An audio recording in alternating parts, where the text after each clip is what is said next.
Have you ever copied a formula in Excel and suddenly got nonsense or error messages? Don't worry, I'll show you what's wrong and I'll show you a real easy way to fix it and a way to keep it from ever happening again. Before we get started, here's a word from our sponsor. Actually, we don't have any sponsors, but we would like you to do something for us. Would you please click the subscribe button? That will make it easier for us to do more videos like this for you in the future. If you want to join in our fun, be sure to download the free Excel workbook we have created. Just click the link in the description below. Here is an all too familiar problem in Excel. In the yellow cell, we have a simple formula that multiplies the orange cell times the blue cell. Now we copy that formula down the column and look what happens. We get weird results and error messages. How many times has this happened to you? What could be causing this problem? Let's take a look. We'll double click the formula in the second yellow cell. Note that the blue cell reference has shifted down, which is exactly what we want. But the red cell reference has also shifted down. Not good. We want that cell reference to stay on the orange cell. No problem. We can fix that with one mouse click. First, we'll undo the copy by clicking my favorite button, the undo button. Then we'll take another look at that first yellow cell by double clicking it. We click near or in the red cell reference and we'll use a magic trick. If you look at the top row of your keyboard, you'll see a row of keys, each with the letter F. F1, F2, F, you get the idea. These are function keys, and in the early primordial days of personal computers, these keys actually did something. They had a function, but not anymore. There is, however, one function key that is still useful. Here's what you do. You wipe away the dust and cobwebs from the function keys and you press the function key F4. Note, on most laptops, you may first have to hold down an FN key to activate the function keys. Now, did you see what happened? This shortcut key inserted dollar signs into the cell reference. Did the cell reference suddenly become expensive? Not quite, and more on that a little later. But the purpose of the dollar sign is to tell Excel to freeze the cell reference. Now, if the formula is copied somewhere, Excel will not change the row or the column for that cell reference. Now, of course, we press the Enter key to enter the formula into the cell, and then we copy the formula down the column, and finally, we get good results. What just happened here? Well, here's the explanation.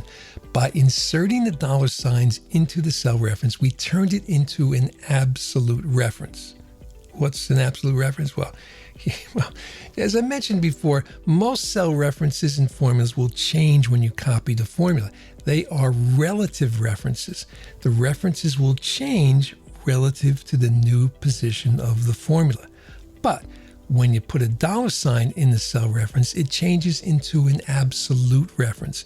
Now, when you copy a formula somewhere, the reference will absolutely, positively stay the same.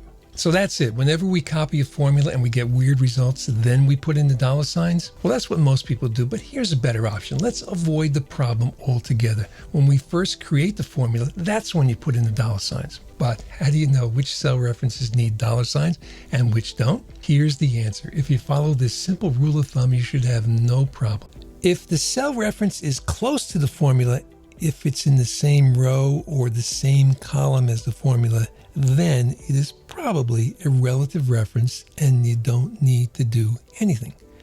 But if the cell reference is far away from the formula, if it's in a different row and a different column, then it is probably an absolute reference, and all you have to do now is just press the F4 function key. Here's a good way to remember this. Just think of a cell reference as a telephone call. If the cell reference is close to the formula, it is just a local call, which is pretty inexpensive. But if the cell reference is far away, meaning in a different row and a different column, then it is a long distance call, which can be expensive. And here in the US, how do we sometimes indicate something is expensive? We put lots of dollar signs around it. So if you keep that in mind, far away, long distance, expensive, dollar signs, then you should have no problems with absolute references. Here's an example. We want to calculate the tax for each row in our table. We click in the yellow cell, we type an equal sign, we click the blue cell to the left, we type an asterisk for multiplication, we click the orange cell, and then we press the enter. And wait a second. Before we press the enter key, we do a quick check to see if any absolute references are needed. Let's see. The blue cell reference is fine. It's right next door to the formula. Same row, definite local call, no action needed.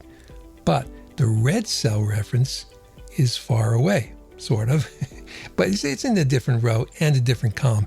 It is a long distance call, expensive. So we add the dollar signs with the F4 function key. Now we press the enter key and then copy the formula down the column. No problems, exactly the way it should be. You know, I'm thinking that it shouldn't be too hard for Excel to put those dollar signs in for us automatically. Imagine this, whenever you create a formula and it has a cell reference that refers to a cell that's not in the same row and not in the same column, a little dialog box pops up and says, hey, would you like to make that an absolute reference? And then all you have to do is just hit the enter key and Excel will insert those dollar signs automatically for us. That'd be nice, right?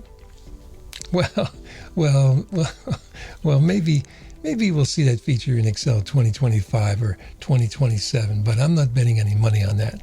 Now here's a little something extra. Remember when I said that the function keys don't do anything anymore? Well, there is an exception, of course, the F4 key, the greatest function key of them all, because it actually does something useful. It will automatically insert dollar signs into a cell reference. Pretty good, right? But wait. There's more. The F4 key actually does two things, and the second may be even better than the first. Watch this. I right-click a row number label and insert a row. Then I press the F4 key, and again. Look at that. As you can see, the F4 key simply repeats what you just did. Let's try some other examples. I will set a cell as bold by pressing Control B. Then I click another cell and press F4. And now I will right-click a cell and choose Delete, Shift Cells Left, and then press the F4 key a few more times. Amazing, isn't it? Try it yourself with other commands. I just want to warn you that the F4 key doesn't work with all of the 500 plus commands available in Excel, but it does work with a lot of them. So have fun with this, and remember, whenever those weird error messages appear when you copy a formula, you will know why.